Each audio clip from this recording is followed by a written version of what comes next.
ರಾಜ್ಯ ರಾಜಕಾರಣದಲ್ಲಿ ಅದರಲ್ಲೂ ಕಾಂಗ್ರೆಸ್ ಪಾಳೆಯದಲ್ಲಿ ಸದ್ಯಕ್ಕೆ ಫಾರಿನ್ ಪಾಲಿಟಿಕ್ಸ್ ದೊಡ್ಡ ಮಟ್ಟದಲ್ಲೇ ಚರ್ಚೆಗೀಡಾಗಿರುವಂತಹ ವಿಚಾರ.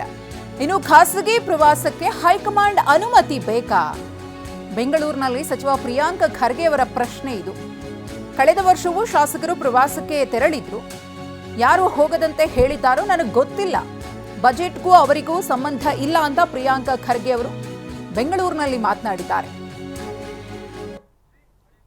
ಪರ್ಮಿಷನ್ ಖಾಸಗಿಯಾಗಿ ಹೋಗ್ಬೇಕಾದ್ರೂ ಪರ್ಮಿಷನ್ ಕೇಳಿ ಹೋಗ್ಬೇಕಾ? ಮುಂಚೆನೂ ಹೋಗಿದ್ರಲ್ಲ, ಹೋದ ಬಾರಿನೂ ಹೋಗಿದ್ರು, ನೀವು ಗಮನಿಸಿಲ್ಲ ಅಷ್ಟೇ. ಹೋದ ವರ್ಷನೂ ಹೋಗಿದ್ರಲ್ಲ, ಅದಕ್ಕಿಂತ ಹಿಂದೆನೂ ಹೋಗಿದ್ರಲ್ಲ. ಇಲ್ಲ, ಅವರಿಗೆ ಬಜೆಟಿಗೆ ಏನು ಸಂಬಂಧ ಇವ್ರೆ? ಯಾರ್ಯಾರು ಏನೇನೋ ಅವ್ರ ಕ್ಷೇತ್ರಕ್ಕೆ ಕೇಳಬೇಕು, ಮುಖ್ಯಮಂತ್ರಿಗಳ ಹತ್ರ ಹೋಗಿ ಕೇಳ್ಕೊಂಡಿರ್ತಾರೆ. ಈಗ ಪ್ರವಾಸ ಮಾಡಬಾರ್ದು ಅಂತ ಏನಾದರೂ ಇದೆಯಾ ಹೇಳಿ? ಅಥವಾ is it illegal, is it unconstitutional? ಅಥವಾ ಹೈಕಮಾಂಡ್ ಪರ್ಮಿಷನ್ ಬೇಕಾ ಹೋಗ್ಲಿಕ್ಕೆ? ಇಲ್ಲ. ಸರ್ಕಾರದ ಪರ್ಮಿಷನ್ ಬೇಕಾ? ಇಲ್ಲ. ಅವರು ಖಾಸಗಿ ಪ್ರವಾಸ ಮಾಡ್ತಾ ಇದ್ದಾರೆ ಸ್ನೇಹಿತರು, ಅದು ಹೋಗ್ಲಿಕ್ಕೆ ಅವ್ರು ಯಾಕೆ ಸರ್ ತಡೆಯುವಂತ ಪ್ರಯತ್ನ ಮಾಡಿದ್ರು? ಇಲ್ಲ, ಯಾರು ಹೇಳಿದ್ರು ತಡೆಯಬೇಕಂತ ಪ್ರಯತ್ನ? ಕರೆ ಮಾಡಿ ಕೆಲವರಿಗೆ ಹೋಗೋದು ಬೇಡ, ಯಾರು ನನ್ನ ಮಾಹಿತಿ ಪ್ರಕಾರ ಯಾರಿಗೂ ಫೋನ್ ಮಾಡಿಲ್ಲ. ಖಾಸಗಿಯಾಗಿ ಹೋಗ್ಬೇಕು